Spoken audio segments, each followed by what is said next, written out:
Accident করতে ভাই অনেক সময় লাগে না, অনেক এক্সপিরিয়েন্সের প্রয়োজন হয় না। আপনার 1 সেকেন্ড 2 সেকেন্ডের জন্য হলে হয়। আমি আপনার এত বছর গাড়ি চালাই, আমি অ্যাক্সিডেন্ট করি নাই 8 বছর যাবত, কিন্তু আমি আনফরচুনেটলি আপনার 2 সেকেন্ডের জন্য একটা অ্যাক্সিডেন্ট করে ফেলি। আমার সামনে একজন লোক দৌড় দেয়, রাইডার গাড়ি চালায়, তো সে কখনোই চাইবে না একজনকে অ্যাক্সিডেন্ট করার জন্য।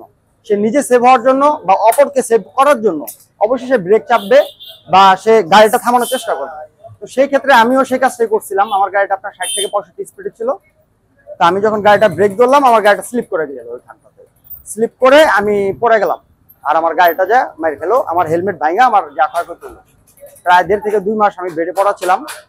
আপনার অ্যাক্সিডেন্ট যে করে আসল কথা সে বুঝতে পারে যে তার প্রবলেমটা কি হয়েছে বা ভবিষ্যতে কি কি প্রবলেম হয়। আমার ফেসের অনেক দাগ ছিল, ইভেন মাথায় অনেক ইনজুর্ড আছে। এগুলো আল্লাহর রহমতে, আল্লাহর কাছে দোয়া করি যাতে আমারে সুস্থতা দান করেন আল্লাহ তাআলা। আল্লাহ তাআলা অনেকটা সুস্থ দান করছেন। আল্লাহ তাআলা যে আমাকে ফিরে আনছে, এই কারণে শুকর আলহামদুলিল্লাহ আল্লাহ তাআলার কাছে। 8 বছর হয়েছে আমি বাইক চালাই। যারা রাফ বাইক চালায় তাদের জন্য আমি একটা কথাই বলবো ভাই, বাবা মা আছে, সবাই আছে। আপনি হয়তো মারা গেলে আপনি বুঝবেন না কষ্টটা, আপনার বাবা মা সেই জিনিসটা ফিল করবে। আর সকলকে বলবো যে ভাই, গাড়ি আসল কথা, গাড়ির টান কত এটা কখনোই দেখবেন না। একটা গাড়ির টান 100 120 উঠতে পারে বা 200 উঠুক, আপনি সেই জিনিসটা কখনো উঠানোর চেষ্টা করবেন না। আপনি আপনার কন্ট্রোল কতটুকু, আপনি সেই জিনিসটা মেনটেন করেন, আপনি কতটুকুর উপরে চালাতে পারবেন। আর আমার মতে একটা গাড়ি সর্বোচ্চ আপনি রোডের মধ্যে 60, এটাই ম্যাক্সিমাম চালানো উচিত। 50 থেকে 60 এটাই অনেক, এর থেকে বেশি চালানোটা প্রয়োজন মনে করি না।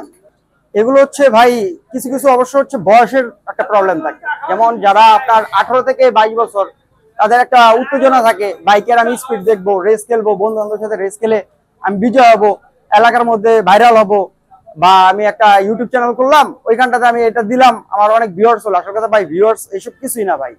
আপনি যে বাইকটা চালাইতেছেন, আপনি বাইকটা ঠিক মতো বুঝতেছেন না, ব্রেকের কন্ট্রোলিং বুঝতেছেন না, কিভাবে বাইকটা আপনার কন্ট্রোল করতে হবে সেই জিনিসটা না বুঝে আপনি বাইক চালাইতেছেন।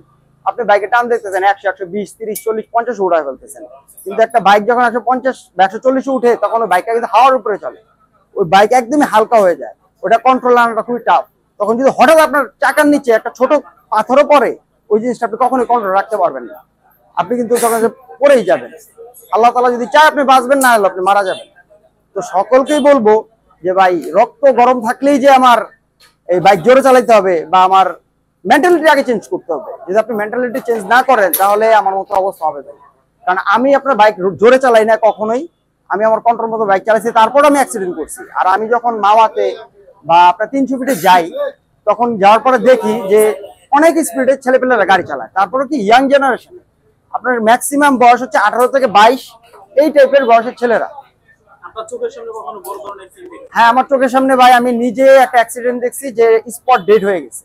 2টা দেখছি, তারপরে 2টা হচ্ছে এয়ারপোর্ট রোডে, আর একটা দেখছিলাম হচ্ছে আপনার 300 ফিটে।